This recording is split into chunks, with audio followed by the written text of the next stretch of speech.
Hello everyone, welcome back to our channel. So here we are with a post-contest discussion session of Starters 158 today. And on this auspicious day, as today is Diwali, so on behalf of the whole Coders and Developers Club's team, I wish you and your family a very happy and prosperous Diwali. So, without wasting your much time, we'll straight away start the discussion. So, here's the first question. As the first question is on Diwali itself. So, the question says that chef is trying to buy a Diwali gift for rupees A, and he has a voucher of rupees B. Okay, and chef will have to pay the remaining amount after applying the voucher. If the voucher's value exceeds the gift value, chef will not have to pay anything. Okay, so the question is pretty simple. The question just says that you are given basically two values, A and B. A is the amount of the thing or the item which chef wants to buy, and B is the discount or basically the voucher's value. Okay. So discount is not in percentage, it is just the value. Okay. Obviously, if A is greater than B, so the amount you have to pay is A minus B, right? But if anyhow B exceeds the value of A or A equals to B, right? You just have to pay a zero, right? Uh, okay, so it is pretty simple that if the voucher's value exceeds the value of the item, you don't have to pay anything else. You have to pay sum of A minus B, right? So it was pretty simple. So let's see the implementation part. Hold for a second. Let me open my submission. Okay, so implementation is also pretty simple. I take the two values which are the only input A and B. So if A is greater than equals to B, you can simply print A minus B, else you have to print a zero. So that was all for this question. Let's move to the next question.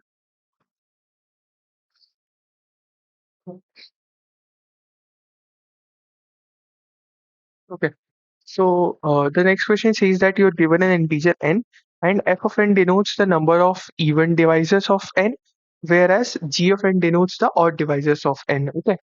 So you have to find whether f of n is greater than g of n or they both are equal, or basically you have to compare f of n and g of n. Okay. So we are, okay, let me explain it to you. So we are basically given with an integer n, right?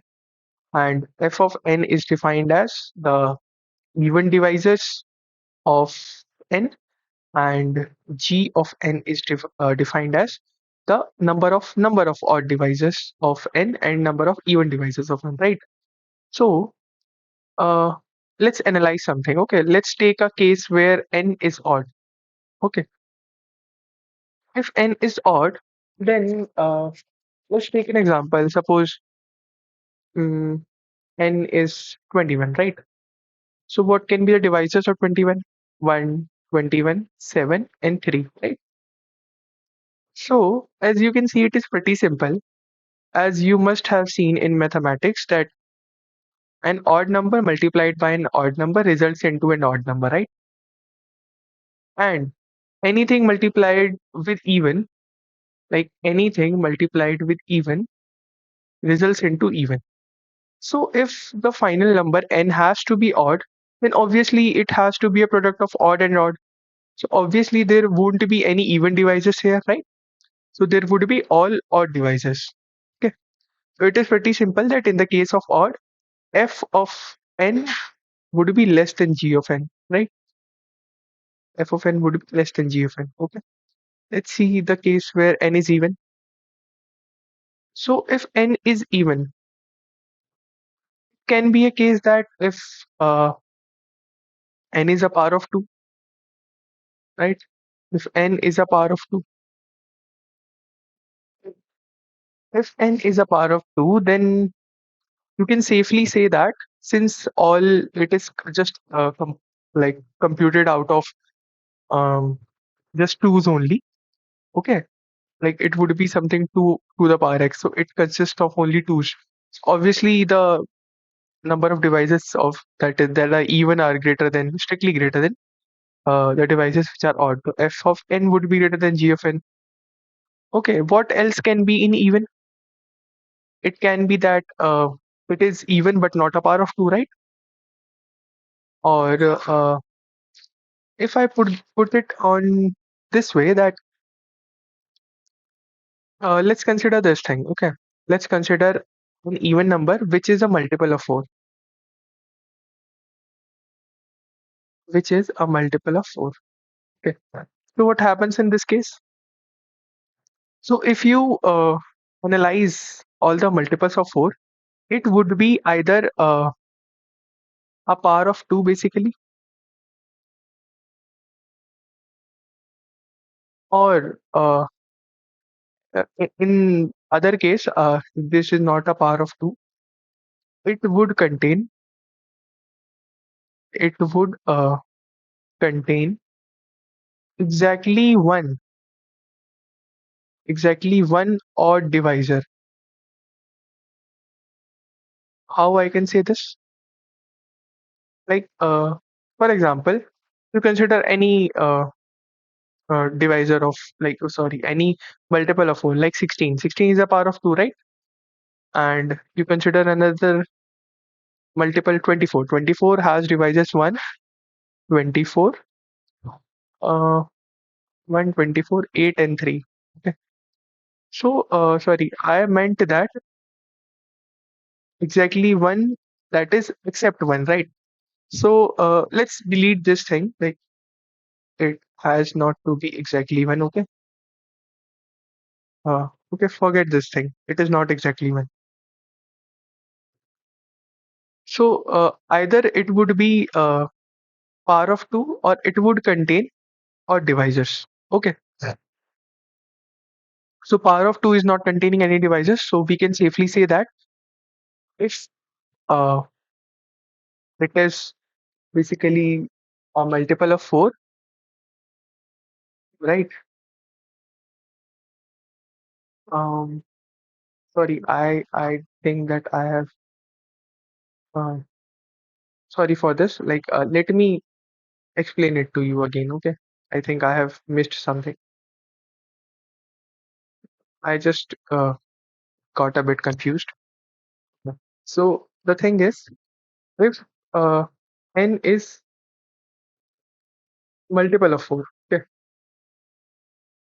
multiple of 4, then we can safely say that n would always contain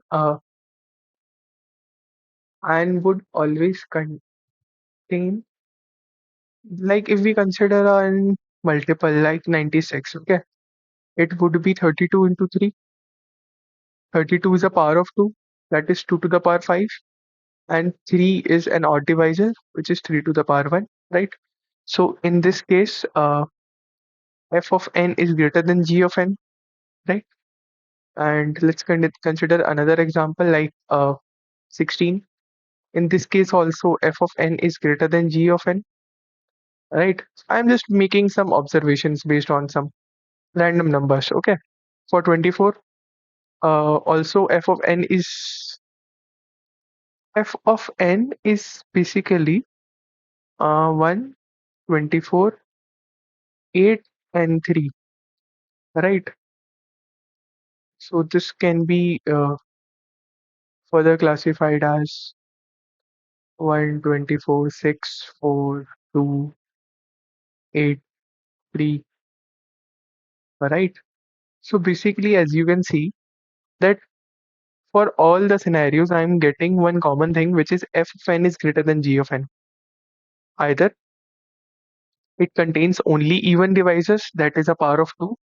Else, if it is not a power of 2, then basically odd divisors are there, but they are less in number. Why? Because it would be something like what I observed during the contest was like a multiple of 4, which is not a power of 2, is something like something an odd number multiplied a 2 to the power something, then 2 to the power something like which is huge. Okay, which is huge enough to like overcome this odd value. So I concluded that f of n is greater than g of n. Uh, Meanwhile, like if for this question, the test cases are not much, okay, 100 only. So if you want to do a brute force approach also, it also works. Okay, but I just simply ran through some examples and I observed a pattern that if it is odd, then obviously there are going to be all odd divisors.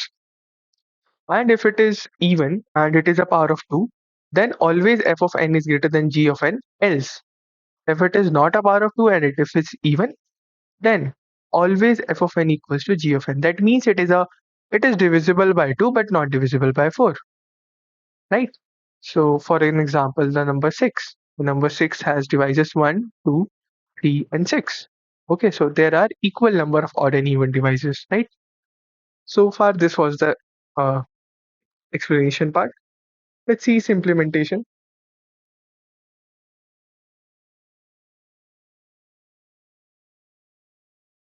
The implementation is like you are given the test cases here.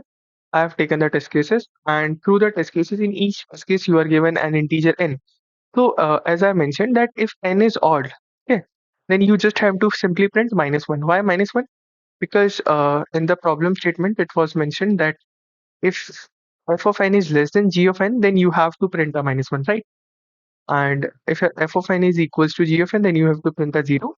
And f of n is greater than g of n, then you have to print n. So simply, basically, if uh, n is odd, then obviously number of odd divisors are more, so you print a -1. If n modulo 4 is not 0, basically it is not a multiple of 4. So you have to print a 0 because number of odd divisors are number of equal divisors. Else if it is a multiple of 4, then you have to print a 1. Okay. I hope this was clear. So let's move to the next question.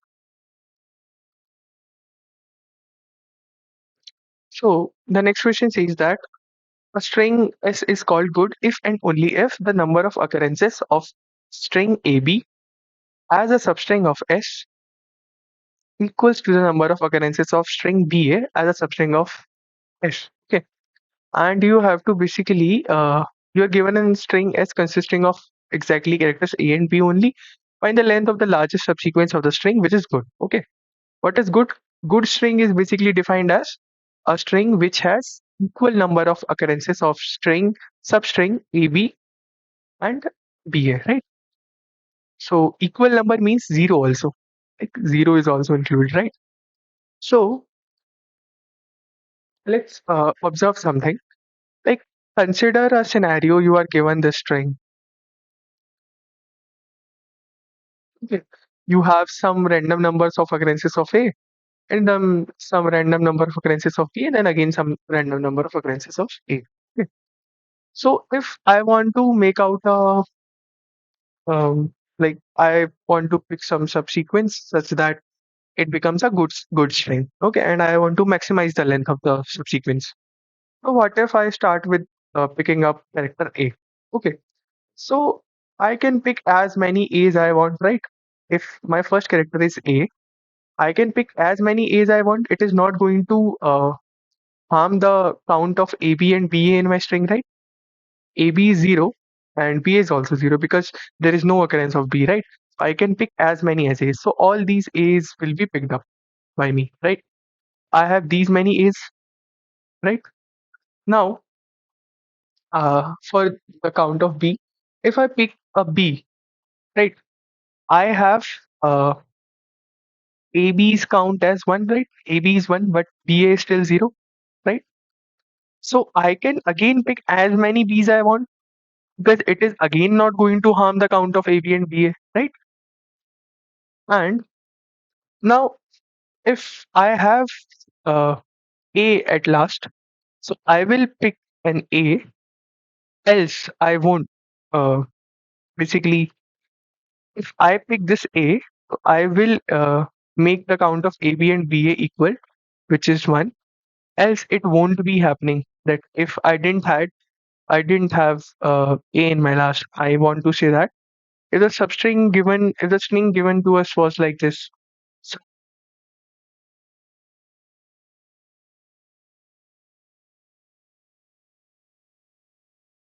I cannot make AB equals to BA. Why?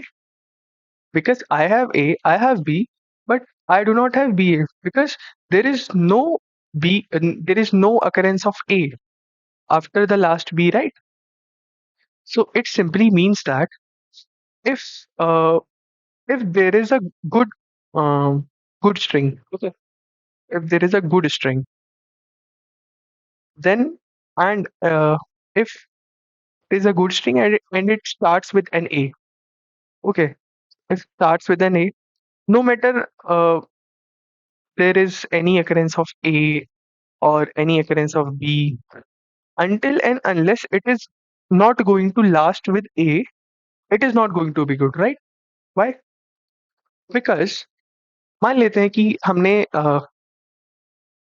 ऐसा मान लेते हैं कि हमने A से start किया था अपनी स्ट्रिंग को, right?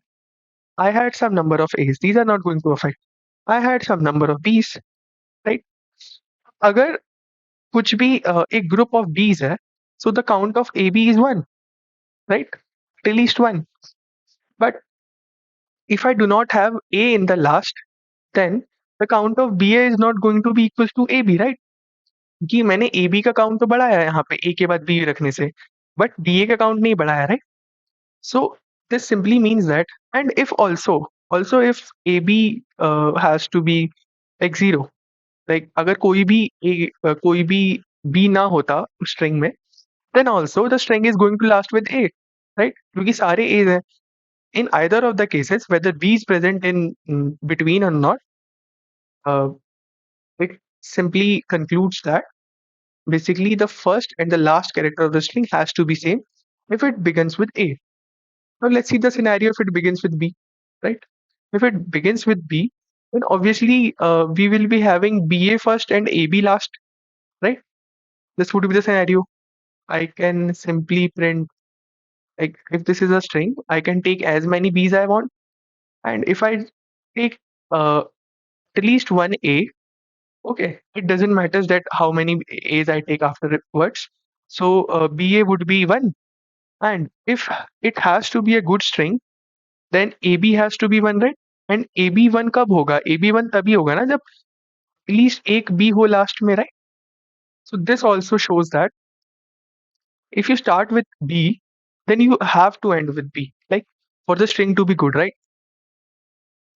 So we can simply conclude this thing that if a string is good, okay, if a string is good, then uh, its first character, like s of 0 and s of n minus 1, first and last characters have to be equal, right? Okay, so far this is the case. Now, it does not matter that matlab ki, we have concluded this thing that if a suppose let's string starts with A, okay, यहाँ पे बीच में कुछ भी आए and last में A होगा, and the second case could be the string starts with B, बीच में कुछ भी आए and last में B होगा, right? These are the only two cases for good string, right? For good string, okay. Now अगर ये बीच में any occurrences of B आ जाते हैं, suppose if B's are continuous, तो AB का काउंट 1 होगा एंड BA का काउंट 1 हो जाएगा अल्टीमेटली क्योंकि लास्ट में A है अगर ये सारे B's होते हैं. बट व्हाट इफ यहाँ पे कुछ A's होते हैं, कुछ B's होते हैं, देन अगेन कुछ A's होते हैं, right? In this scenario also the count of AB is going to be equals to BA anyhow because I can choose this as my substring AB. Now only substring available BA is this and no other AB and BA is possible. And again यहाँ पे अगर as के बाद कुछ बीज होते again यहाँ पे एक ए बी बनता और एक बी ए बनता. Why this is happening? Because we have maintain this condition. It starts with and the same character and ends with the same character, right? Similarly for this scenario also यहाँ पे हम starting में कितने भी बीज रख लेते हैं, it doesn't not matters. B A is 0 and A B is also 0 count. Basically BA's count and AB's count is 0. But as soon as we put a single A here, right, BA becomes 1. BA becomes 1. Now, how many A's I can put here? Any number of A's I can put here. It is not going to affect the count of BA and AB, right? But the count of B and AB are neutralized by this B, right? It is essential to put B in the last if it begins with B, right? So we have maintained that thing. So basically, if my string looked like something A, B, A, B, B, A, okay, let's suppose this is my string. So I don't care. I have only two possibilities. Either I start with A or I start with B, and then I can pick anything. I just have to ensure that thing that if I start with A, I have to end with A, and if I start with B, I have to end with B. Now the thing is basically you can pick any contiguous substring. You just have to ensure the maximum length you can achieve. So what you can do is like you can see the leftmost occurrence of A, I call it as LA, and the rightmost occurrence of A, I call it as RA. Okay. Similarly, I see on the leftmost occurrence of B, I call it as LB, and the rightmost occurrence of B, I call it as RB. So the length between LA and RA is going to be the maximum, the basically a good string which starts with A, the maximum length of the good string which starts with A, and the length would be nothing but RA minus LA plus 1, right? Similarly, for B, it would be the length of the good string with maximum length that starts with B would be RB minus LB plus 1, right? So I just have to choose the maximum out of them, right? If I choose the maximum out of them, I will just simply conclude that this is the maximum length good string that is possible, right? So I hope I am clear with the logic part. Let's see the implementation here. Okay. So implementation is quite clear. I just have taken the inputs here, the length in the string itself, and as discussed, I have defined these values LA, RA, LB, and RB. LA being the leftmost occurrence of A, RA being the rightmost occurrence of A. Similarly, LB and RB. Okay, so I have just computed LA, LB, RA, and RB. You can just initialize LA and LB with 0. Okay, and you can increase LA and LB respectively till first A or first B is encountered respectively, right? Like for example, while S of LA is not equals to A, you can increase LA, and S of LB is not equals to B, you can increase LB. Similarly, while S of RA is not equals to A, you can decrease RA, and you can decrease RB too. S of RB is not equals to B. You just have to ensure that nothing goes out of bound, right? And then at last you can print the maximum out of the two lengths, RA minus LA plus 1 and RB minus LB plus 1. Okay. So that was the quick implementation for this. Let's come to the next question. The next question is XOR Smaller. Okay. Okay. The question says that you are given an array A containing of n elements, and you have to count the number of positive integers x that satisfy the following condition: that x XOR AI should be less than AI for all i's. Okay, and it can be proven then the answer always exists under the given constraints. Okay, let's see the constraints. Constraint says that AI is as maximum as 2 to the power 30. Okay, so basically in this problem, we are given with an array A which contains n elements, right? N elements are there. Okay, let's consider this is A1, A2, A3, and you are basically asked to count all the positive numbers, all the numbers x which are greater than 0, right? And uh, which satisfy a following condition for all the AIs. Okay, the condition is that x XOR AI should be less than AI. Okay, you have to follow this condition. Okay, now let's analyze this thing. Now we know that same values, uh, same values in XOR return 0 and opposite values returns 1. That is 1 XOR 1 and 0 XOR 0. They both return 0 and 1 XOR 0 returns 1, right? So keeping this thing in mind, let's compare this thing.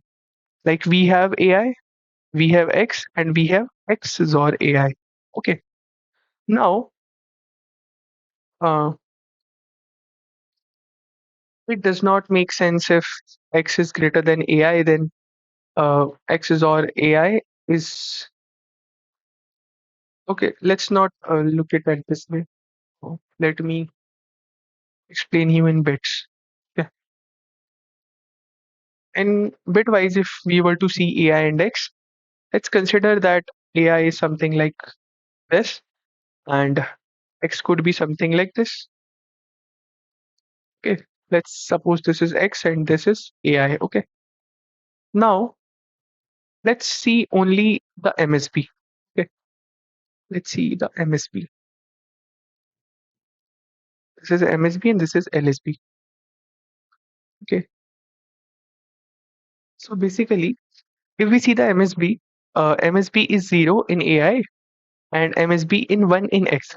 Simply means that X is strictly greater than AI. So if these are opposite bits, okay, then X or AI is always going to be set at the place of MSB, right? It is going to be 1 always. So it is not going to like this is the result X or AI here. Okay. अगर AI में वो bit set नहीं है MSB and X में वो bit set है, then it has to be set in the result, right? X is or AI. So obviously, this simply means that X is or AI would exceed the value of AI in this case. X is or AI is going to be greater than AI. That is not our case, which is not beneficial for us. This means that this case is avoided. Okay, let's try something else. What if I put what if I put 1 here and a 0 here? Okay, 1 here and a 0 here. This simply means that uh, AI is greater than X. But X XOR AI is having a bit set as 1 in MSB. That is true. But I can't safely say that whether X XOR AI is greater than AI or less than AI. Why? Why I can't say that? Because if these both bits are same in the AI and X XOR AI, then I have to consider all other bits also, right? Okay. I can't conclude anything out of this thing. It can be, there can be some ideal values for us to pick up, and there cannot be. Okay, let's see some other case. What if both these were ones?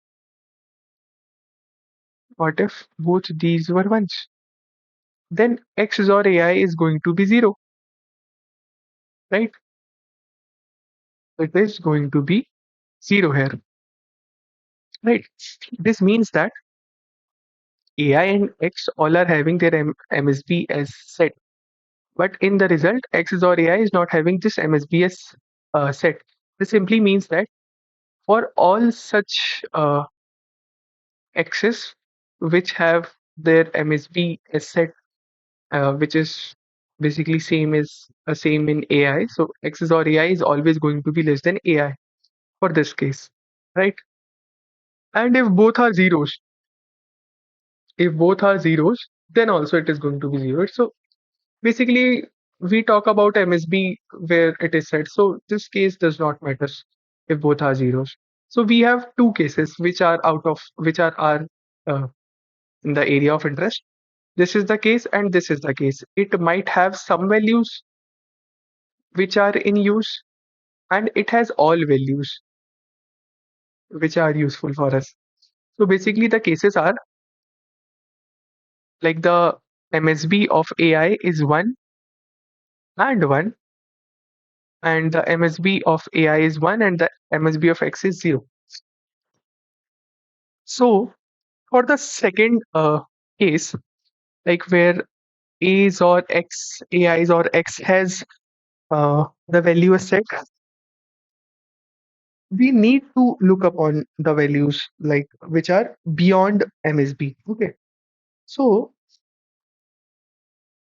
we can't say with surety that the numbers proceeding to basically all the numbers which are the bits basically. If both the AI and XOR AI has the bit set 1 and 1, then I have to look upon all the rest values of X and AI. Okay. So it is not going to make sense to compare all these values, right? If I can get all the values from the first result itself, so it does not make any sense to evaluate all these. Okay. So so we can like this is a redundant case basically. So we can reduce this. All these cases are basically summed up in this single case that the MSB of AI is 1 and the MSB of X is 1. So this is the only case where I'm going to have AIs or X less than AI, right? I can safely say this thing after evaluating all the scenarios. So if I want to get, so if I want to see what all X values I can choose, I simply have to see what is the MSB of all AIs. That is basically taking and logical and operation for all the AI values from I uh, equals to 1 to n. That simply means that you have to basically consider the AND of whole array. Like this is A1, this is A2, this is A3, and so on till AN, right? If I want to see what can be the basically possible X value, so this is A1, A2, A3, तो मुझे इन सबका AND लेना पड़ेगा. Why? Because when I take the AND value of this thing, like the overall AND value, it is going to tell me whatever it is. तो जो उसका जो MSB होगा, okay, this MSB, this MSB is of my use. Why? Because मुझे जो ये comparison करना है AIs और X less than AI, ये होना चाहिए. This has to be true for all the I values, right? This has to be true for all the I values. So if I have to choose up X basically, so I have to go through all the I values and I have to take their end to get an MSB which is set and which satisfies all the elements in the array. So if I take and अगर कुछ ऐसा होता, okay, let's suppose that these were the three values present in my array. Their and is going to be 0 here, 0 here, 0 here, and a 0 here. So this comes out to be 0. Okay, it can be a scenario जहाँ पे यहाँ पे भी अगर 1 होता तो यहाँ पे basically 1 आ जाता, right? So these bits are not of my use because अगर मैं अपने x में इसको MSB बना लेता हूँ, right? Like what I'm trying to say is अगर मैं अपने x में like if I keep my x as 1000, okay, and I have this number 110, तो इन दोनों की MSB तो अलग हो गई ना, right? यहाँ पे MSB 0 1 2 3 थर्ड बिट सेट है, यहाँ पे सेकंड बिट सेट है. Okay, so this does not make any sense. So if I want to satisfy the criteria that AIs or X should be less than AI, and where I want to keep the MSB set in X for all AI, basically I have to take AND logical AND of uh, all the bits in the array, and then what I can do, I can for calculating all the X values, I can make this value set. Like the MSB can be set here, and then I don't care that if MSB set here, then obviously in XOR AI, I'm going to have this MSB as 0.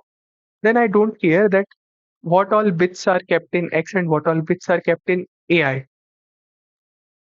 Why? Because whatever the bits are kept in X, irrespective of anything, XOR AI is always going to be less than AI. Why? Because AI is having this MSB asset and XOR AI is not having this asset. So this can be like simply proved with the mathematical property that 2 to the power 0 plus 2 to the power 1 plus 2 to the power 2 and so on till 2 to the power I minus 1, it is strictly lesser than 2 to the power I, right? So if the MSB is not set, अगर MSB ही set नहीं है तो अगर पीछे की सारी bits set भी हो जाती है, like if AI is AI is something like 1 0 0 0 0 0, sorry, uh, I want to say that um, suppose AI is something like 1 1 1 1 1, which is the maximum possible value in 5 bits, right? And X I take as 1 and 1 1 0 0, कुछ भी ले लेते हैं X को, ठीक है? तो this is going to result if I take XOR of this 1 1 0 0 0, okay, and 1 1 here. So since AI is this, and if I take any value of X here, it is simply the case that AI's or X is always going to be lesser than AI. Why? This bit is not set. अगर ये सारी bits 1 1 1 1 भी हो जाती हैं तो भी it is not going to exceed this thing. Why? This is what? This is 0 1 2 3 4 5. Uh, this is nothing but 15, I guess. No, it is not 15. It is 31, right? 1 2 4 8 and 16. This is 15, right? 1 2 4 8 and 16. It is 31. It is 31 and this is 15. Okay. So obviously there is a vast difference between the values which are compared. So I just want to say that with this mathematical property, I can safely say this thing, that if I make the first bit, the MSB, as unset in the result AI's or X, I can take all the values, all the bits basically, all these number of bits, they can be set or they can be unset. So every possible combination is allowed here. So how many values are these? These are nothing but uh, 2 to the power I basically, if this is the ith bit, right? So these many possible combinations can be taken. Okay. So I hope I am clear with the logical explanation. It is although a bit tough to understand, but if you are having a good command on bits, it's not very tough. Okay. It is pretty simple. And okay, so let's see the implementation. It would be more clear there. So we have to basically print the number of valid positive integers.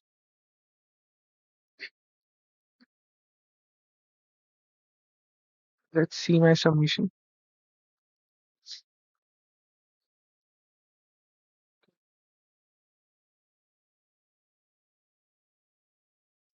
In my submission, the implementation is pretty simple. Okay, I have taken like I have taken all the basically in this current value I have taken the and of all the elements in the array, and then I have just seen that. Okay, let me explain the implementation here. What I have done. So let's suppose A was given to me, A1, A2, A3 and so on till AN. ठीक है, तो मैंने सबसे पहले as mentioned as we have discussed कि सबका and निकालना पड़ेगा. So let's take this current value, current and, okay. So this would be nothing but A1 and A2 and A3 and so on till AN. Okay. If I have this current value, okay. Now, uh, now this is my current value for all AIs. Now I have to create possible access. So if my current value looks like this, okay, I just simply have to make sure that this bit has to be 1. Okay. And I don't care what is this bit, what is this bit, what is this bit, and what is this bit, right? So what are the possible combinations here? 2 for this, 2 for this, like either this can be 1 or this can be 0. Similarly, this can be 1, this can be 0. 2 for this and 2 for this. As simple as that, right? Which is nothing but 2 to the power 4. Okay. So basically, if you were to look up on this, like on zero-based indexing, 0, 1, 2, 3, and 4. So basically, if you set this bit, so 2 to the power 4 is going to be the number of possible values of x's which you can take, right? So you can include all the possible x's, right? So, and to see that if this bit is set or not, uh, basically, let me explain it here. Okay. So the thing is that I have taken the and values here, okay, and I have iterated from like 1 to the maximum value which is possible. The maximum value possible could be 2 to the power 30, right? I have taken that 2 to the power 31, but 2 to the power 30 is the maximum value. So you go from 1 to 2 to the power 30. Okay, you iterate over all the bits. Okay, and you do a left shift basically at each operation. 1, 1, 0, 1, 0, 0, like this. Okay, so you basically are iterating on the powers of 2, like 1, 2, 4, 8, 16, and so on. Okay, and you just have to see that which bit is having basically that if this bit is set in AI or not. If this bit is set, okay, like I mean to say that if the current value of end looks like this thing, okay, and if my x is 4, okay, so this bit is set, right? So what you can have is you can include all these positive integers, right? You can have all these positive integers in your answer. So this can be either 2, this can be either 2 again, then 2 into 2 becomes 4, right?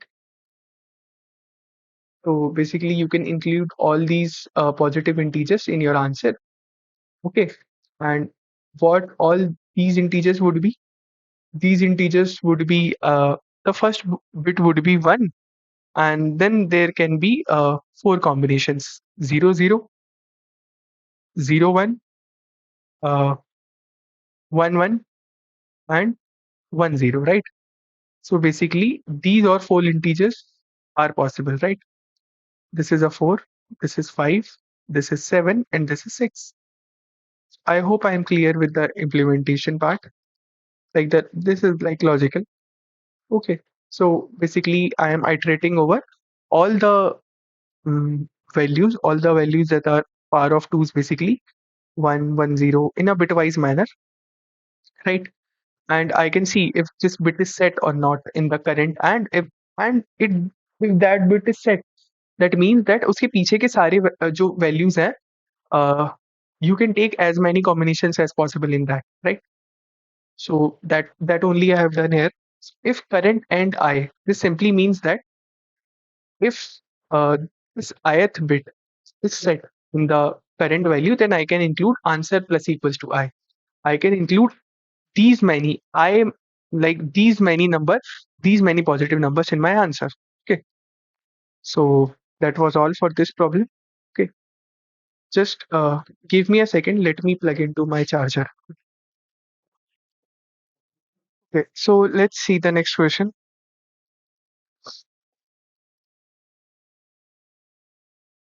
Okay. The next question says that you are given an array and we can do the following operation as many times as needed. Okay. You can basically choose a pair I comma j such that I is less than j and ai is equals to aj, and then delete both these values from the array and append 2 times ai at the end of the array. For example, like these were 2 occurrences of 3, 1 and 3, right? So you can delete all these 3 and you can append a 6. So 1, 4, 4, 6. So obviously this thing means that this is going to decrease the size of the array by one, right? And like FA is defined as a minimum possible size of the array A after doing these operations. And you have basically given an array of size n, and you have to solve for all the prefixes of the array. More formally, you have to find the values FA11, FA12, FA13, and so on till FA1n. Okay. And for each of the case, you have to print basically the minimum possible size of the array, right? So the thing is, like you are given an array basically A1, A2, A3, and so on till AN. Okay. Now the operation is that basically if you are having an array, okay, you are basically taking prefixes for the operation. Like you are taking A1, then you are taking A1, A2, then you are taking A1, A2, A3, and so on. So basically you are taking the prefixes of the array, and for an array A, uh, you look upon the values as in these are the values, and if there is any value which is having two occurrences, okay, there is any value which is having two occurrences or more than two occurrences maybe. So I'm talking about basically initially about two occurrences. So I comma j, and such that ai is equals to aj. Okay, if this is the case, then you can delete both the two occurrences and you can simply append uh, 2 times ai to this array. This is going to decrease the size of the array by 1, right? So I is less than j, or j is greater, basically j is less than I. This is not going to matter. Why this is not going to matter? This is not going to matter because ultimately if I is less than j and you are checking for ai equals to aj, right?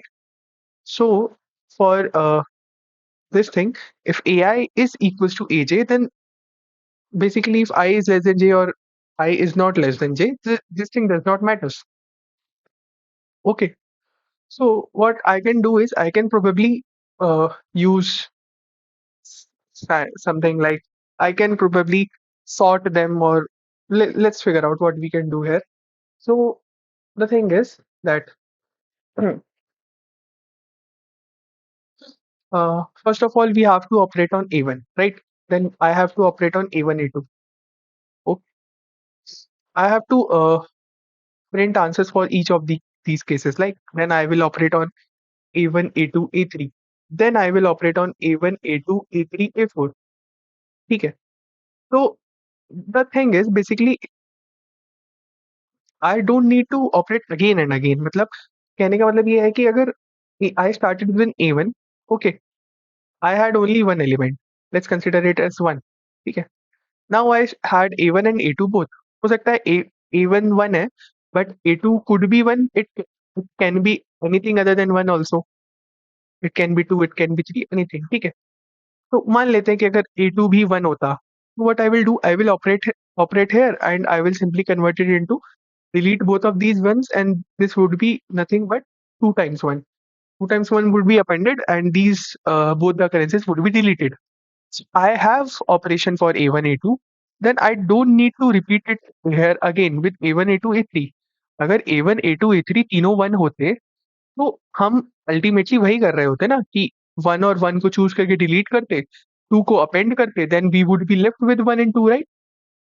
Instead अगर हम ऐसा करते कि जो operation हम sequentially कर रहे हैं, like A1, then A1, A2, whatever we have from our previous step, we carry on that thing. Why? Because this is the basically most sorted way, or the most preferential order which you would like to perform the operations in, to keep the value of FA, to keep the value of FA as minimum as possible, right? So basically, you just have to keep the things in order. So basically what you can do, like for easier deletion, you can probably use a set. Okay. So sets implementation would be very easy here. So what you can do is, like you start with A1. Okay. You insert A1 into your set. And now you are on A2. Okay.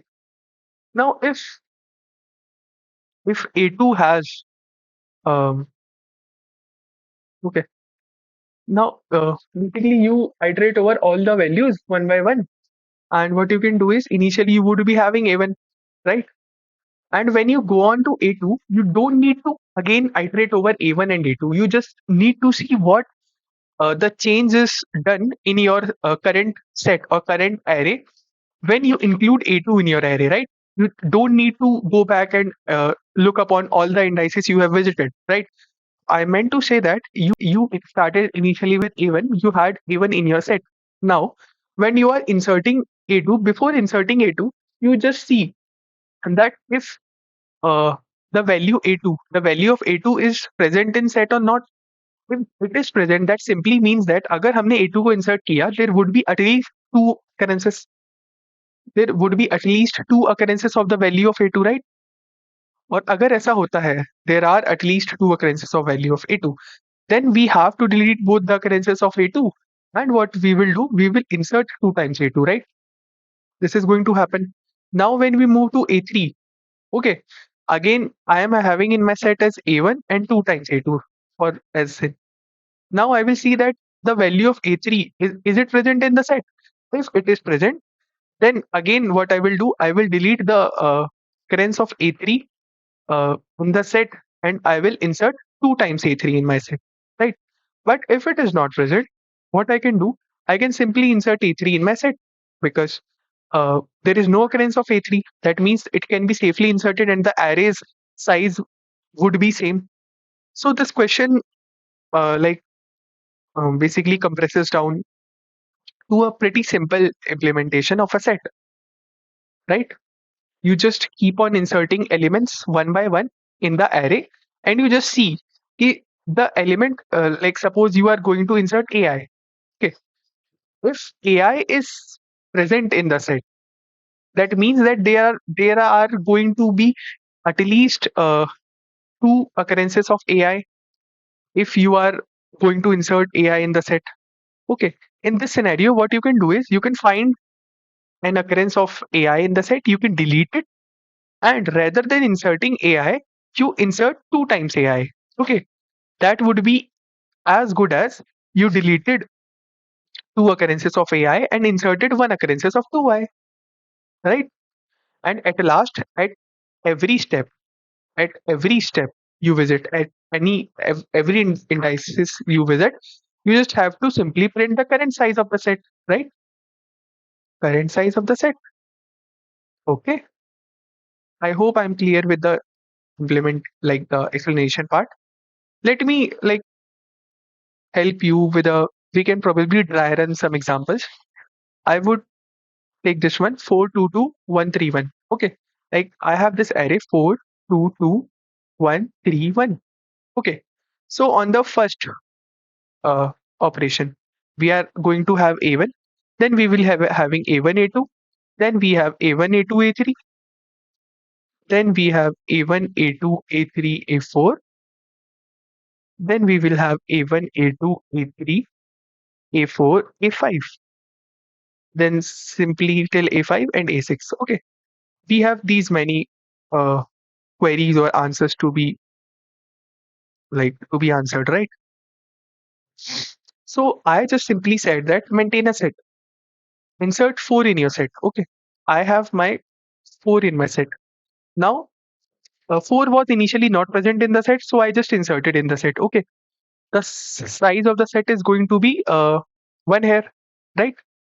So the answer for a1, the answer for a1 would be 1. Okay, now I will insert what I will see. Before inserting, you will see like I came on this index, the second index basically, it has a value of 2. So I will check that whether my current set is having the value 2 or not. It is not having. So I can simply insert. My new set becomes 4 comma 2. Like you can keep it in a sorted manner. I'm just not sorting it. I'm just keeping it unsorted. Okay. So my current size would be at this index would be 2, right? Now I came on the third index. So I have A1, A2, A3. So I will look upon my set. Is 2 present in the set? Yes, 2 is present. That means that if I insert this 2, there are going to be at least there are going to be at least 2 occurrences of 2. Then ultimately I have to delete both 2's. Instead of inserting this and deleting both of them, what I will do, I will just find an occurrence of this 2 and delete it. And rather than inserting this 2, I will insert 2 times 2. That is 4. Okay. So I insert 4 here. So what is going to be my size? My size is going to be again 2, right? My size is again going to be 2 here, right? But what you can do is, now you again have the same problem that 4 and 4 are here. So again, you can delete 4 and 4 and you will have your set size as 1. Okay. So like we will see on the implementation now how this is done. So 2 would be reduced to 1. Now, when you move to again this index, you will see that if it is present in the set, like yes, 1 is present in the set, again you will delete this one and insert 2 times of this thing, which is 2. Again, my for A1, A2, A3, A4, my set size would be 1. Now, again, you can insert 3 safely. So you will be having 2 comma 3. Set size would be 2. Then you can insert 1. Then you can having 1 comma 2 comma 3. The size would be 3. So your answer would be 1, 2, 1, 1, 2, 3. 1, 2, 1, 1, 2, 3. So 1, 2, 1, 2, 3, 3. Okay, 1, 2, 1. Let me see. We had this thing 1, 2, 1. Okay. And we are inserting this 4 here. Just a second. Just a second. Let me see. Like I'm missing something. Let me see the submission. What I have implemented.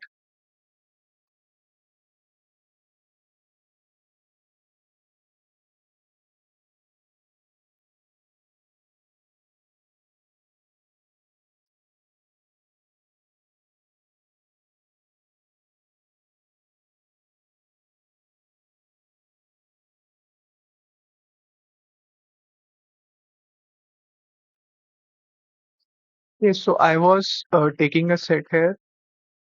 Okay. Okay. Okay. So basically, I was doing the same thing. We are doing the same thing. Like we had one here, then we have in a set 1, 2 here. Then when I inserted a 2, then it would get deleted, and we will be having 1 comma 2 here.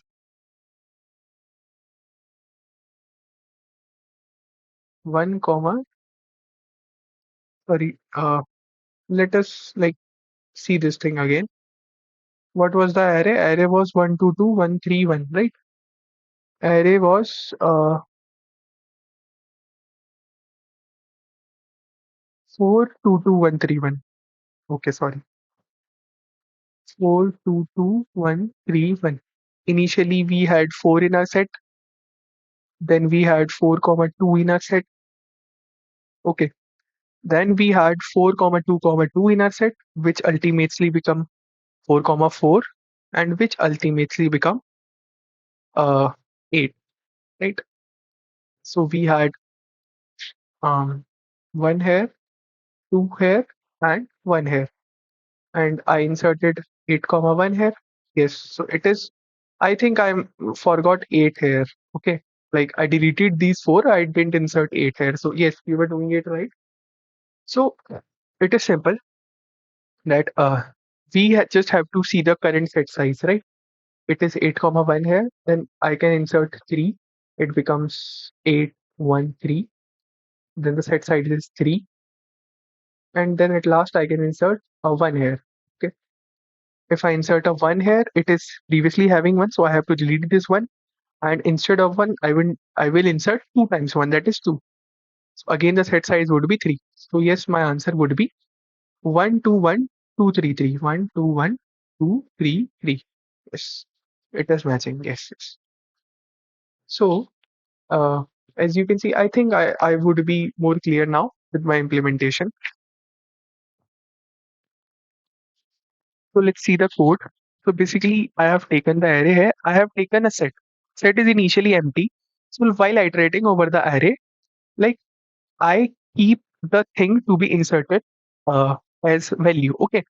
So initially, if nothing is going to happen, I am just straight away going to insert AI, right? I keep my value as AI. Okay. And basically, what I will do, this is I'm operating on set. So while value is available, the current value, whichever I'm going to insert in my set, that is available in my set. So what I will do, there means there would be at least two occurrences of that value. So I will delete the occurrence. I will find the occurrence of the value and delete it. And now my value would becomes twice of whatever it was earlier. Okay, so that's why I have done a left shift. You can multiply it by 2 also. Okay, it is the same thing. And again, I will keep repeating this thing until and unless there is no occurrence of value in my set. At last, I will insert value in my set, and at each step, I will just simply print the size of the set. Okay, that was all for the implementation part. I hope I'm clear with this thing. So let's move to the next question.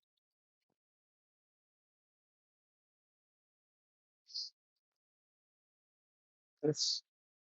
So the next question says that you want to buy n items from a store, which you will visit on days 1, 2, and n so on. So basically, you will visit n days on a store, and you will buy exactly one item from the. Basically, you can buy only one item in a day from the store, and you are going to visit n days. Okay. And the normal cost of the ith item is AI, and however, on the ith day there is a promotional event on the ith item.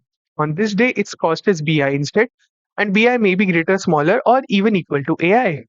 Thus, on the ith day, the cost of ith item is BI, and you will buy exactly one item, as I have mentioned, and all the bought items must be distinct. So you can't buy the same item again and again. You have to finally find the minimum possible cost of your purchase.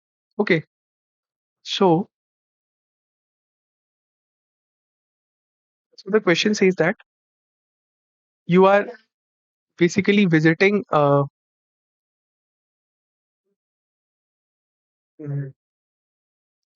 you're basically visiting a shop, and you are basically having an array A that represents the initial cost of the item. Okay, let's suppose there were n items. So it was A1, A2, so on till AN. Okay, also there is a promotional event going on, and you have a promotional price of each item. Okay, let's suppose like day wise there is a promotional event. So for day one, there is a promotional event for item one. Its price would be B1, but only on day one. Okay, and day two, the price of item two would be B2, and so on. On day n, the price of item n would be Bn. Okay, so what you have to do, you can basically purchase either, you have to make some purchases and you have to minimize the cost of the purchase. Okay, so you can purchase A1, B2, A2. Look, you have to purchase all these items at least once. Okay, and the thing is basically you can choose either AI or BI, right? But if you choose, if you buy that item on the day which it was having a promotional event, so basically you will you will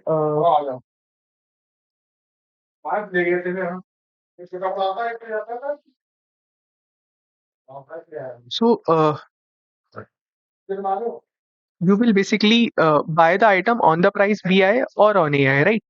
Because either you will be buying it at on the day of promotional event or not on the day on promotional event, right? So if you buy it on the day of promotional event, like this is going to be um if you buy it on the day of promotional event, its cost would be BI, else its cost would be AI. So या तो BI would be greater than AI or BI would be less than AI. or BI would be equals to AI, right? Okay. So I was saying that you have to buy exactly an item, right? Now, या तो तुम हर एक item को खरीदोगे ultimately, या तो तुम उस आइटम को एआई कॉस्ट पे खरीदोगे या बीआई कॉस्ट पे खरीदोगे। And it can be simply proven that तुम हर एक आइटम को किसी भी कॉस्ट पे खरीद सकते हो, या तो एआई पे या तो बीआई पे, सिंपली। मतलब अगर तुमको किसी भी आइटम को एट कॉस्ट बीआई पे खरीदना हुआ, then you will basically wait for a second, just a second.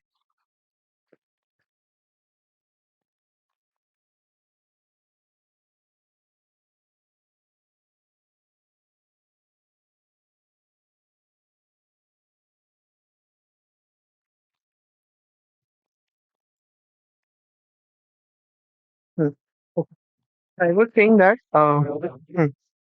तो या तो तुम उस आइटम को कॉस्ट एआई पे खरीदोगे या बीआई पे खरीदोगे, है ना? तो बेसिकली तुम कम से कम पैसा खर्चना चाहोगे, तो ultimately you will be taking minimum among AI and BI, right? But you don't know कि किस आइटम को किस दिन खरीदा जाए, है ना? मतलब बेसिकली ऐसा भी हो सकता है कि तुमको एआई पे खरीदने में फायदा हो और किसी को बीआई पे खरीदने में फायदा हो। तो बेसिकली एक अरेंजमेंट ढूंढनी पड़ेगी कि किस दिन किस आइटम को खरीदना चाहिए। So I have a strategy for that. That strategy is pretty simple. तुम क्या करो कि सारे आइटम्स को, if I buy on the promotional day, मतलब the cost of promotional event, ठीक है? मतलब सबको बीआई कॉस्ट पे खरीद लेते हैं सबसे पहले, ठीक है? मान लेते हैं कि किसी भी आइटम एआई की मतलब ओरिजिनल वैल्यू एक्स थी पर प्रमोशनल वैल्यू वाई थी, ठीक है? मान लेते हैं कि मैंने सबको वाई वैल्यू पे खरीद लिया। I have the sum of Y, I have summation Y, ठीक है? Now I find out the a value X minus Y, ठीक है, फॉर एवरी आइटम एआई, ठीक है? This X minus Y would be, this would be telling me कि either it would be negative, it would be equal to zero, or it would be greater than zero, right?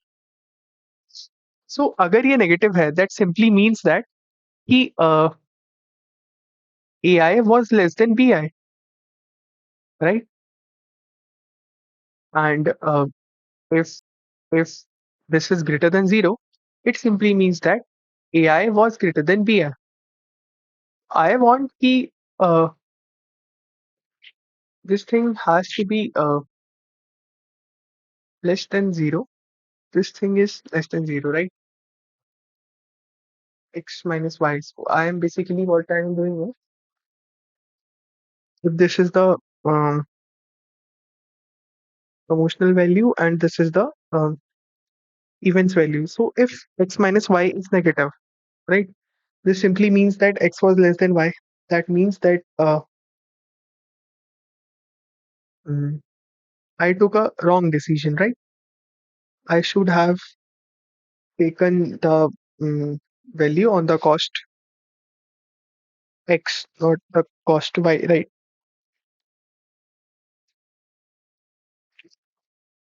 So what I can do here is, okay. So I was saying that if you have this value x minus y as negative, this means that AI is less than BI. मतलब कि हमने जो BI पे purchase किया है, okay, that was more, है ना? तो व्हाट आई डू इज कि अगर AI के लिए मैं, जो मेरा समेशन y है ना, मतलब जो भी मेरी टोटल कॉस्ट है, उसमें अगर मैं x माइनस वाई जोड़ देता हूँ, it is simply, it would B negative, it would ultimately subtract, and this would simply means that कि मैं जो मैंने गलती करी थी कि लाइक मैंने BI कॉस्ट पे उसको खरीद लिया था, I would simply redo it, कि मतलब मैं y सब्ट्रैक्ट करूंगा एंड x जोड़ दूंगा। It is basically, that's why I am calculating this thing x minus y। ये बेसिकली मुझे बताएगा कि मैं जो मिनिमम कॉस्ट पॉसिबल हो सकती थी उससे मैं कितना दूर जा रहा हूँ। It would give me a delta, ठीक है? कि मतलब how much deflection is there from the minimum cost that could I have taken and the that I have taken. Okay, so I have taken summation y and I could have had the value x minus y, right? So अगर ये negative है, this simply means that कि there existed a possible better answer. ठीक है, and if it is zero, that means that कि कोई फर्क नहीं पड़ा, मतलब बेसिकली x और y बराबर रहे होंगे तो it does not matter कि तुम उसको किस दिन पे खरीदो, it's perfectly fine. But if x is greater than y, that means x minus y is zero. Then obviously x minus y अगर zero है, and if I am going to add it in summation y, it will obviously increase my cost. It is of no use. Why? Because AI was greater than BI, so it is better. Like greedily, it is better to purchase those items on the cost BI. अगर मैं इसको ऐसा करूं कि greedily अगर मुझे ये चाहिए कि मुझे अपना कॉस्ट मिनिमाइज करना है तो आई हैव समीशन वाई, ठीक है, I purchased all the values on the cost B I, ठीक है, now I will find X minus Y कि मैंने कितना लाइक रिफ्लेक्शन है. So if x minus y is negative for some values, positive for some values, and equal to zero for some values, so I would try to find the least minimum out of them, right? जो सबसे ज्यादा negative होगा, that would be the item I would try to swap, है ना? मतलब उसको मैं original day पे परचेज करना चाहूंगा instead of the promotional day, right? So what I will do summation y plus x minus y, right? For that specific item, AI. Okay, I call it as item I. So for that specific item I will swap this thing. Like I will subtract yi from this and add xi to this. So it is ultimately adding x minus y, right? So what you can do here is, so you want to minimize the cost ultimately, right?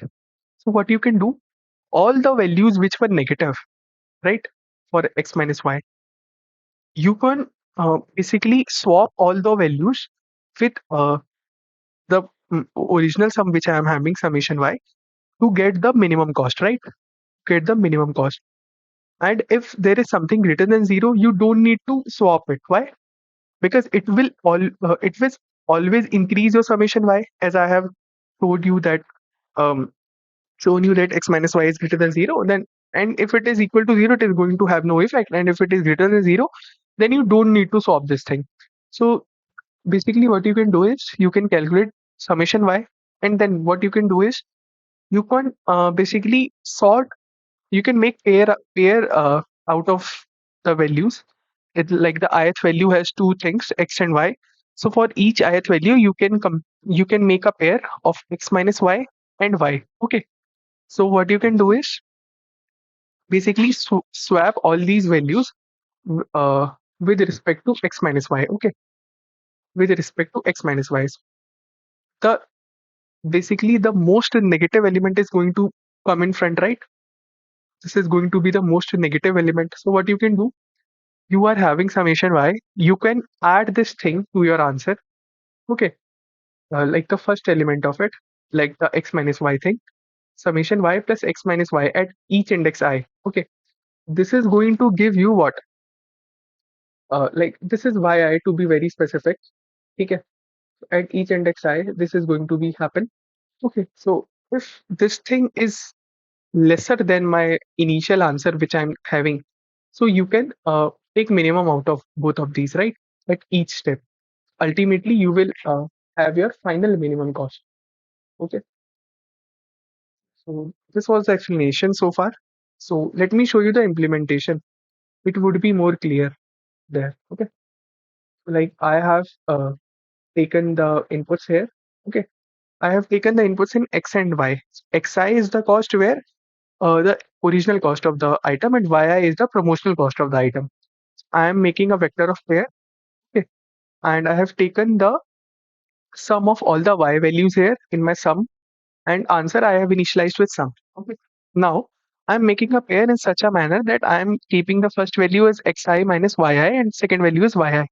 Although it is not necessary to make a pair because like it is ultimately you are going to use only xi minus yi. So rather than making a pair of a vector of pair, I would say that you make a simply a vector which is having only xi minus yi, and you can sort all these values, and the most negative value would obviously come in first, right? So the most negative value is the value you have to show up ultimately, because it is going to make your answer more better. Okay, so you can just simply add x minus y, the most negative value in your answer. It is going to decrease your sum, and ultimately for the other values, what you can do, you can simply iterate over the other values. You can add the current value. This vec I dot first is the x minus y thing, right? Xi minus yi. So you can add it in your sum, and you can check if sum is less than answer. So basically, you can take minimum of either of these. Ultimately, answer would be the minimum cost overall possible. So at last, you can print it simply, right? I hope I'm good with the explanation and implementation part both. Okay, so the next problem basically is on trees. So I hope that if you are watching this problem, then you must have good knowledge of trees on graphs basically, and you must at least know what is DFS and what is BFS over trees and graphs, right? So the next question is make a tree.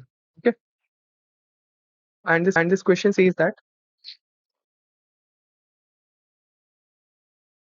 this question says that we are initially given a graph G with n nodes and 0 edges. Okay, and we will perform coloring operations on it, and in each coloring operation we can choose an array C and do the following for all I comma j such that I is less than j and ci equals to cj. You can if ci is equals to cj, then you can put an edge between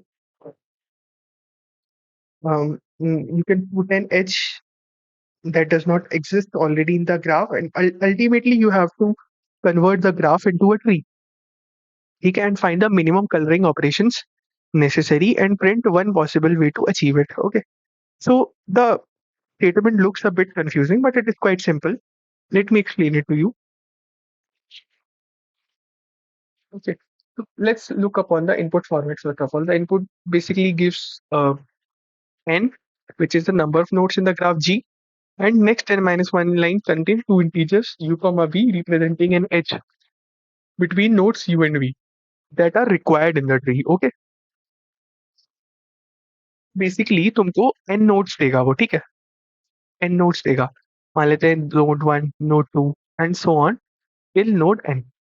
ultimately वो ये भी बताएगा कि तुमको node u comma v, ठीक है, वो मतलब n माइनस 1 एजेस देगा तुमको, because we know by the property of tree that there are n nodes in a tree, then there are n minus 1 edges in the tree for a graph to be a tree, right? And it has to be acyclic, of course. वो तुमको u comma v भी बताएगा, मतलब जो जो edges तुमको required है, ठीक है?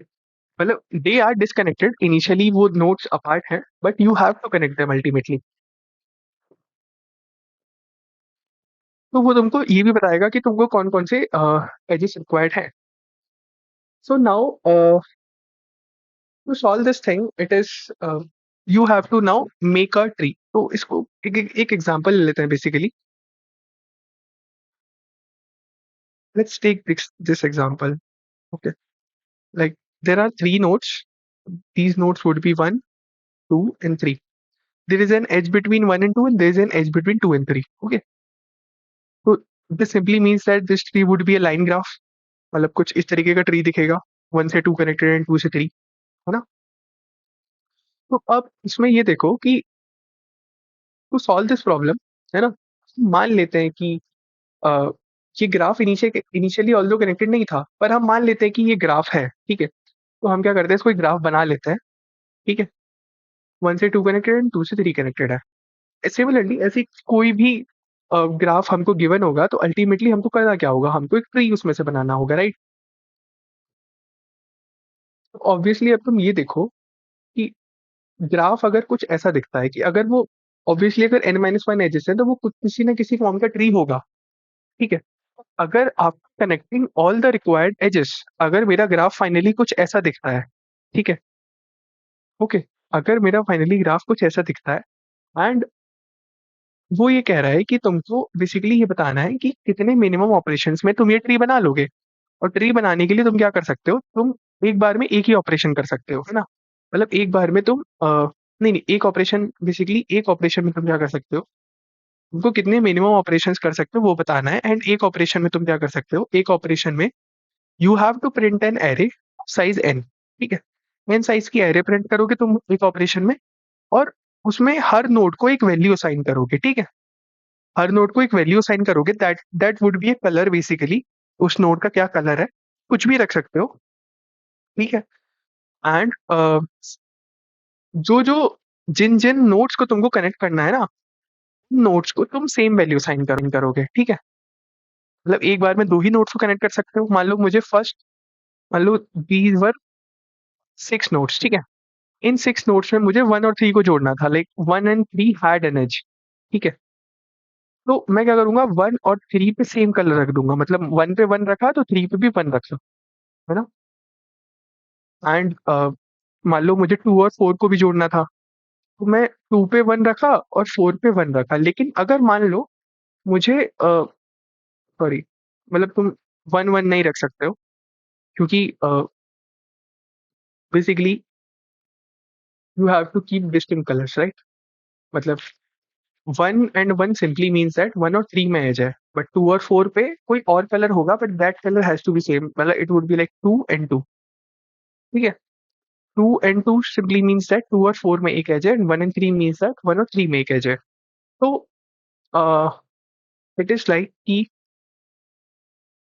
मान लेते हैं कि ग्राफ में मतलब ट्री कुछ ऐसा रिक्वायर्ड था कि 1 और 2 में एक एज है, जो कि मैंने दिखा दिया, ठीक है। और 2 और 3 में भी एक एज है, जो कि मैं इसमें नहीं दिखा पाया हूँ अभी इस ऑपरेशन में, राइट। मतलब कि मैं एक ऑपरेशन में मैंने क्या क्या जोड़ा, मान लेते हैं मेरी ट्री में 1 और 2 था, 2 और 3 था, और 2 और 4 था।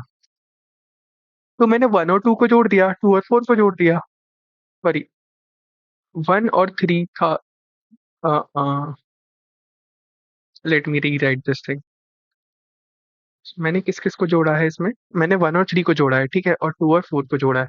हाँ, तो मान लेते हैं कि 1 और 3 एक एच थी, 2 और 4 एक एच थी, और एक और एच थी, मान लेते हैं 2 3। 2 3 तो इस वाले ऑपरेशन में मैं नहीं जोड़ पाया हूँ। मान लो 5 और 6 पे कुछ भी रख दो, 3 और 4, क्योंकि 5 और 6 में अभी एज नहीं है, तो हम उनको डिफरेंट कलर से अलॉट कर देंगे, ठीक है। तो द थिंग इज कि हाँ, मैंने 1 और 3 को जोड़ दिया इस ऑपरेशन से, और मैंने 2 और 4 को भी जोड़ दिया इस ऑपरेशन से, बट अभी भी एक एज तो ऐसी बची है ना जो नहीं जुड़ी है, दैट इज 2 3, राइट। अगर मुझे 2 और 3 को जोड़ना है, then I have to perform another operation, and उस अनदर ऑपरेशन में मैं क्या करूंगा, सिर्फ 2 और 3 पे सेम कलर रखूंगा, एंड बाकी सारे नोट पे मैं डिफरेंट कलर रखूंगा, राइट। एक ऑपरेशन में किन बेसिकली किन उनको जोड़ रहे हो, उनका किन नोट्स को जोड़ रहे हो, किन दो नोट्स को जोड़ रहे हो, उन दोनों नोट्स का ही सेम कलर रहना चाहिए, बाकी सबका डिफरेंट कलर रहना चाहिए, राइट। वरना वो ऑपरेशन मतलब वैलिड नहीं होगा बेसिकली, ठीक है। So this is how an operation is performed on this, okay. And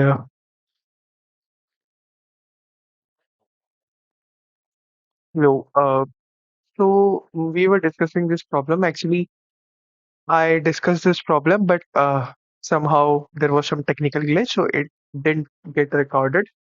So I'll just explain it once again, okay? Uh, just give me a second. I'll explain it once again.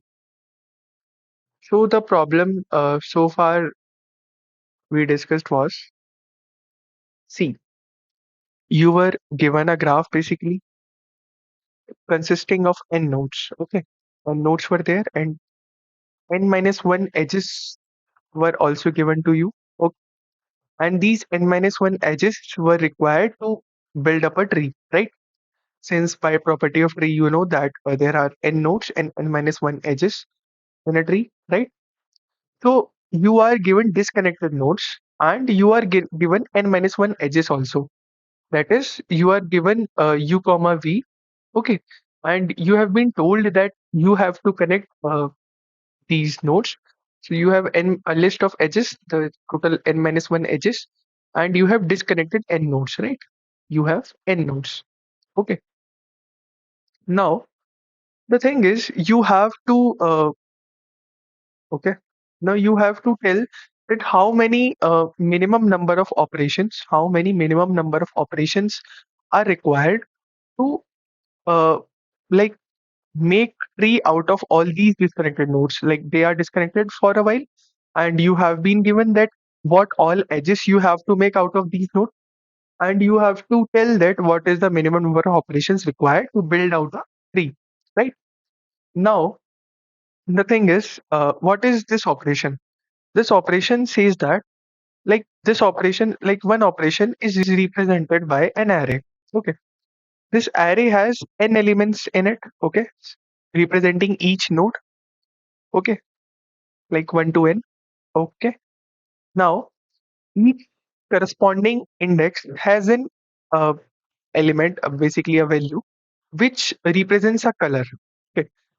If, like, let's say, color are basically anything, a number which is basically greater than equals to 1. So basically, it shows which color has been allotted to which node. So let's say if 1 was given to first node, 3 was given to second node, 4 was given to third node, and so on, some numbering was given. Okay. Now, if there are uh, multiple occurrences, like if there are two indices such that they contain same value, like this one, this index. Okay, let this be index I, let this be index j. If there are two indexes I and j such that ci, basically this array is c. Okay, color array, let it be color array. So basically color of I equals to color of j. So basically this indicates that if there is no edge present between u and v, so what you can do, you can add an edge. Okay, add an edge between u and v. Okay, so this is represented by this operation. There can be multiple occurrences of colors, right? If you want to connect this and this I and j, you can put same color values on either nodes, and if there were some more nodes you want to connect in the same operation, तो तुम क्या करते? तुम जैसे मान लेते हैं कि तुमको सेकंड को और एन को कनेक्ट करना था, राइट? तो या तो तुम सेकंड पे 2 रख दो, है ना? या फिर तुम एन पे 3 रख दो. In either of the cases, it is going to have same value, and this shows that there is an edge between 2 and n, right? So this gets connected. So now similarly, how many operations would be required? You have to tell that. इसमें अ, एक operation में काम क्यों नहीं हो पा रहा है, उस चीज को देखने की कोशिश करते हैं. मतलब यू कैन से ना कि if there are n minus one edges, और मान लेते हैं कि एट मैक्स तुम कितने ऑपरेशन में इसको कनेक्ट कर पाओगे. अगर हर ऑपरेशन में एक एज को कनेक्ट करते हो, at max there can be n minus one operation, right? At max there can be n minus one operation, and since the complexity of the nodes is not very high, it is like 1000 nodes are there at max, and we know that traversal in a graph takes O of n. So basically, I'm trying to figure out something in a complexity of order of n square, right? So because n minus one operations could be the max, and we have to minimize the operations. अब अगर हमको कुछ ऐसा tree buildup करना होता, like if the final structure of the tree was going to look like this, right? अगर ये final structure होता ट्री का, अब तुम एक बात समझो कि एक ऑपरेशन में तुम किस किस को कनेक्ट कर सकते हो, पहले ये समझने की कोशिश करो. मान लेते हैं कि मैं इस एज को पहले चूज करता हूँ कि मैं इस एज को अपने ग्राफ में इंक्लूड करूंगा. इस एज के करस्पॉन्डिंग ये जो दो नोड्स हैं, ये दोनों इंक्लूड हो चुके हैं, राइट? मतलब दे हैव बीन विजिटेड. मतलब कहने का मतलब ये है कि अगर तुमने इस वाली एज को इंक्लूड कर लिया अपने ग्राफ में, right? If you have included this edge, okay, now this simply means that कि तुम इस एज से जुड़े हुए जो दो नोड्स हैं, राइट, उन दोनों नोड्स से बाकी जो एजेस हैं, like except this, that edge can not be included in this operation. कहने का मतलब ये है कि अगर मान लो तुम चाहते कि ये वाली एज को भी मैं इसी ऑपरेशन में इंक्लूड कर लूं, मतलब मैं पहले दिखाता हूं कि एक दो, let's number them. Okay, 1 2 3 4 5 6 and 7. Okay, मान लेते 7 नोड्स हैं. तो फर्स्ट ऑपरेशन कैसा दिखेगा? First operation would be an array of 7 integers 2 3 4 5 6 and 7, ठीक है? जिसमें से मुझे फर्स्ट और सेकंड को कनेक्ट करना है, मतलब मैं फर्स्ट और सेकंड पे सेम कलर रखूंगा, राइट? मैं फर्स्ट और सेकंड पे सेम कलर रखूंगा, let that colour be 1, okay, denoted by 1।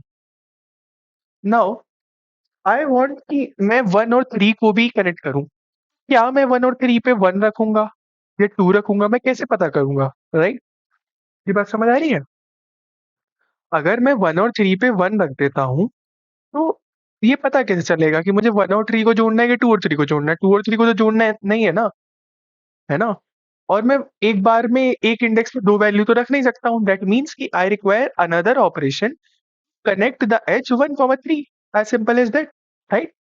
तो दिस सिंपली मीन्स दैट अगर तुमने कोई भी एज को इंक्लूड किया है, तो तुम उसके करस्पॉन्डिंग जो 2 नोड्स हैं, जिनको तुमने अभी अभी कनेक्ट किया है, उनसे निकलती हुई बाकी एजेस को इसी सेम ऑपरेशन में जोड़ नहीं सकते हो, राइट? तो इसका मतलब तुम 1, 3, 1, 4, 2, 5, 2, 6 इन वाली एजेस को तो नहीं जोड़ सकते हो, राइट? तुम किस एज को इंक्लूड कर सकते हो? You can include 4, 7, right? Because इसके नोड्स विजिटेड नहीं है, और ये मतलब क्या कहते हैं, ये जो तुम्हारी एज है, ये ऑलरेडी तुम्हारे ग्राफ में इंक्लूडेड भी नहीं है, तो इसको इंक्लूड कर लो सी ऑपरेशन में। This is going to be operation 1, ठीक है? जिसमें कि 4, 7 पे सेम कलर होगा, 4, 7 पे सेम कलर होगा, बट अदर देन 1। तो यहाँ पे 2 और 2 रख लेते हैं, ठीक है? बिकॉज बाकी सबको तो मैं जोड़ नहीं सकता हूँ, right? 1, 3, 1, 4 can not be connected. इनको अलग अलग कलर्स असाइन कर देते हैं, ओके? 3 यहाँ पे, 4 यहाँ पे, 5 यहाँ पे, कुछ भी रख सकते हो।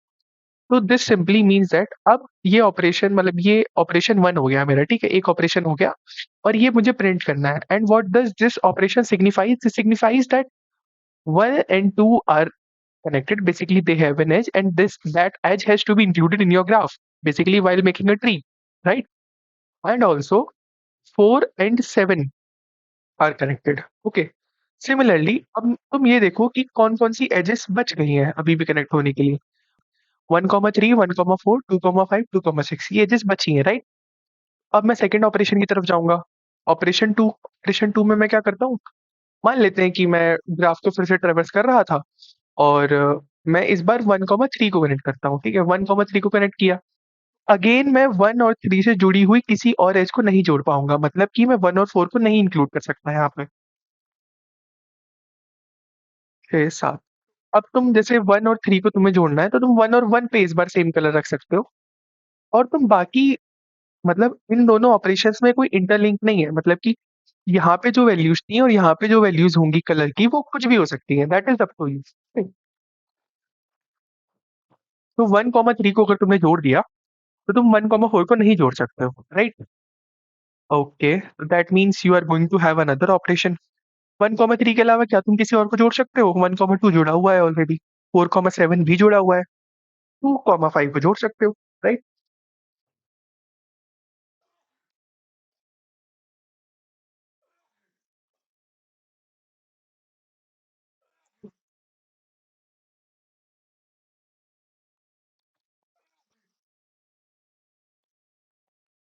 सॉरी, हाँ।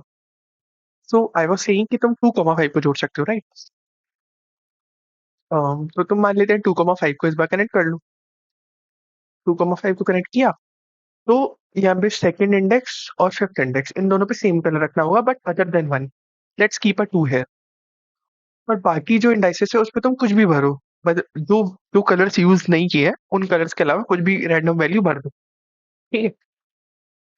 तो what does this operation shows? This operation shows that कि you will be connect node 1 and node 3, and also you will be connecting node 2 and node 5। इससे क्या हुआ कि ये नोड और ये नोड, तुमने 4 नोड्स इंक्लूड कर लिए हैं, but there are still 2 nodes which are not included in your graph, so you need another operation, you need operation 3, right? And for this operation you have to include 1 and 4 and 4 and 7, right? Again 1 और 4 एक साथ include नहीं हो सकता है, क्योंकि as soon as you include 1, 4 you can't include 4, 7। तो यहाँ पे एक और ऑपरेशन लगेगा, ऑपरेशन 4, लाइक, ठीक है। इस तरीके से प्रॉब्लम को चलने वाला है। अब बेसिकली ये बेसिकली एक सिंपल इम्प्लीमेंटेशन हो गया। अगर मैं ओ ऑफ एन स्क्वायर में इसके सॉल्यूशन की बात करता हूँ, तो this is basically a simple traversal, right. तुम एट मैक्स n-1 टाइम्स चलाओगे अपने कर्नल लूप को, मतलब एट मैक्स n-1 ऑपरेशन होंगे, राइट। बिकॉज अगर n-1 ऑपरेशन में हर बार तुम एक एक ही ऑपरेशन करो, सिर्फ एक एज को इंक्लूड करो, जो कि बेस्ट मतलब लाइक मिनिमल केस है कि तुम एक ऑपरेशन में एक एज तो जोड़ोगे, अगर नहीं जोड़ रहे हो तो वो ऑपरेशन यूजलेस है, राइट। तो this basically mean that n-1 iterations में पूरा का पूरा ट्री वर्स्ट के सिनेरियो में बन ही जाने वाला है, right. Okay, so this simply means O of N square में हो सकता है। तो हम क्या करेंगे कि हम बेसिकली मैंने डीएफएस ट्रेवर्सल यूज किया, you can also use BFS, it's up to you, but I feel DFS is more, I am more comfortable with it. So DFS में करेंगे, और करेंगे हम डीएफएस में क्या कि like I will start iterating n-1 times. Also मैं क्या करूंगा कि जेसेंसी लिस्ट है हमारे पास, right, I have the set of edges जो कि हमको जोड़नी है। ऑल्सो हम क्या कर सकते हैं कि एक मैप बना सकते हैं, ठीक है। मैप बनाएंगे, map will be marking edges to a bool value basically, ठीक है। और एजेस को हम कैसे रिप्रेजेंट करेंगे, as a pair U comma V, ठीक है। तो अगर मेरे मैप में U comma V already present है, दैट मीन्स दैट वो ग्राफ में ऑलरेडी इंक्लूडेड है। और नहीं प्रेजेंट है तो सिंपली मीन्स कि वो ग्राफ में प्रेजेंट नहीं है।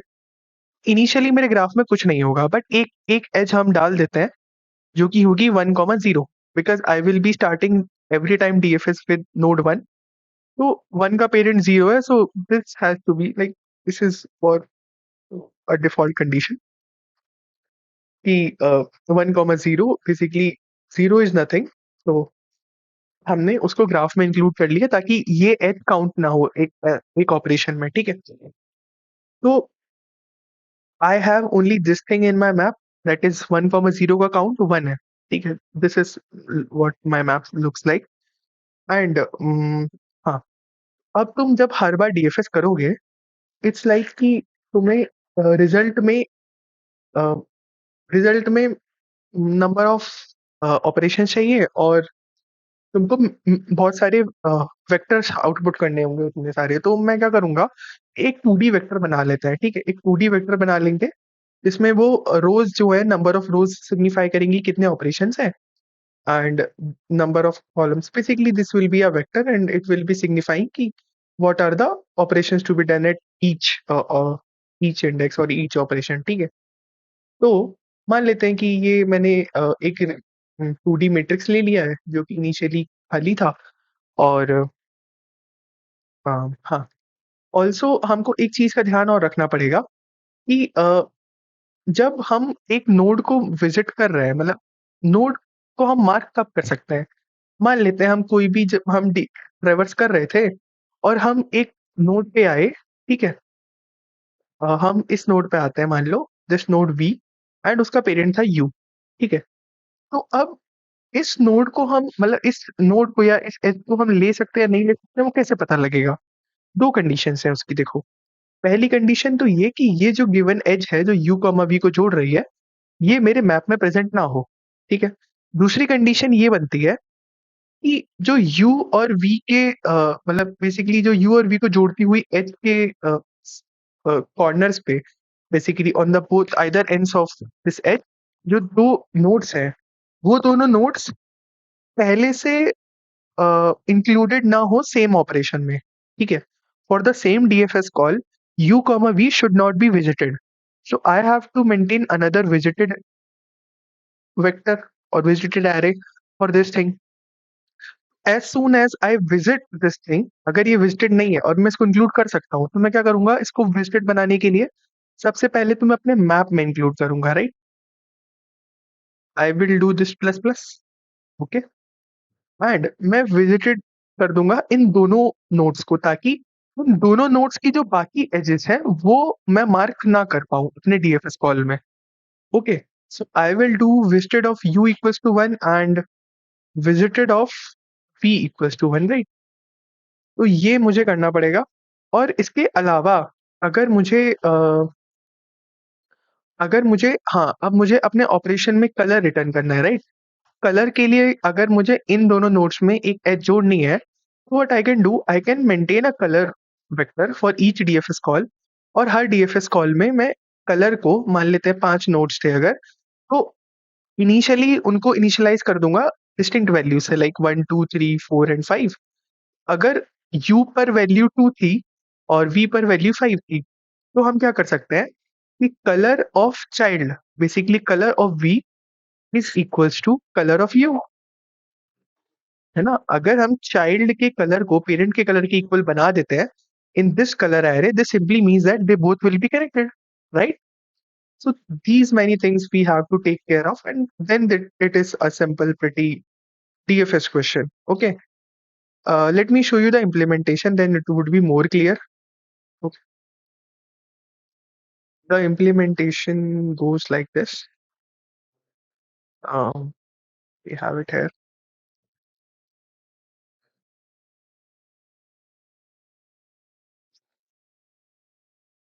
Okay. So basically मैंने यहाँ पे adjacency list लिया है, map लिया है as told. Map is of pair and a long, ठीक है? Long and pair of long, ठीक है? Flag is taken here as true.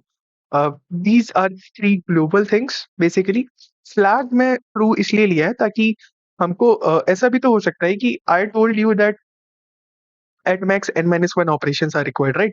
But ऐसा भी तो हो सकता है कि लेस देन n-1 ऑपरेशंस में हो जाए, क्योंकि हमको तो कम से कम ऑपरेशंस में करना है ना। That's why I will take a flag.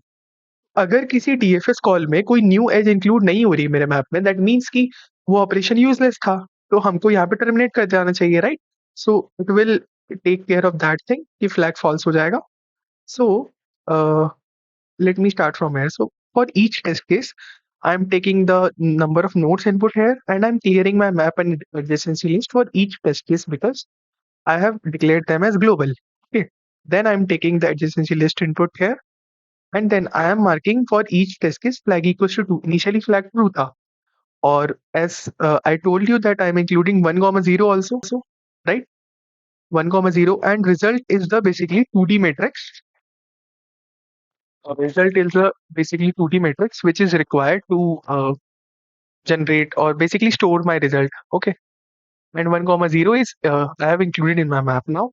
While flag is true because flag was initially true, so what I will do, I will first of all mark flag as false.